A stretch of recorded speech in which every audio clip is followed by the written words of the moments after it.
Trump మళ్ళీ రంగంలోకి దిగిపోయారు, route మార్చేశారు అర్జెంటుగా. ఏదైతే థాయిలాండ్కి ఒక పక్కన ఆయుధాలు పంపించారు, యుద్ధ విమానాలు పంపించారు, యుద్ధ నౌక నిమిజ్జి లాంటి దాన్ని పంపించారు. అట్ ద సేమ్ టైం కాంబోడియాకి చైనా కావాల్సిన సాయం అందిస్తోంది.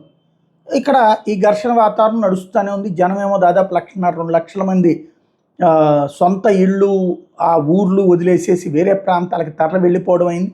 ఈ ఉద్రిక్త పరిస్థితులను చల్లార్చడానికి ఇద్దరి మధ్యన శాంతి చర్చలు నేను జరుపుతాను, ఇద్దరితో మాట్లాడతాను అంటూ చెప్పుకొస్తున్నాడు. 2 రోజులు పోయాక వాళ్ళంతటా వాళ్ళే చర్చలు జరుపుకుని కనుక శాంతి చేస్తే ఈయన నాదే అంటాడు.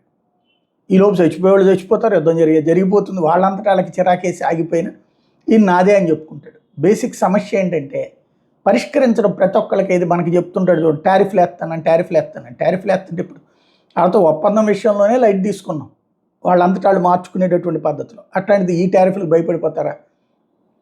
పెట్రోల్ కొనడము మానేలేదు రష్యా నుంచి. కాబట్టి టారిఫ్లు అనేటటువంటిది ఓ నాటకం మాత్రం. ఇప్పుడు ట్రంప్ ఆడే ఆట ఏంటయ్యా అంటే ప్రపంచంలో ఎవరు ఏది సాధించినా అది నాదేనని గొప్పలు చెప్పుకునేటటువంటి పరిస్థితికి వచ్చేసాడు.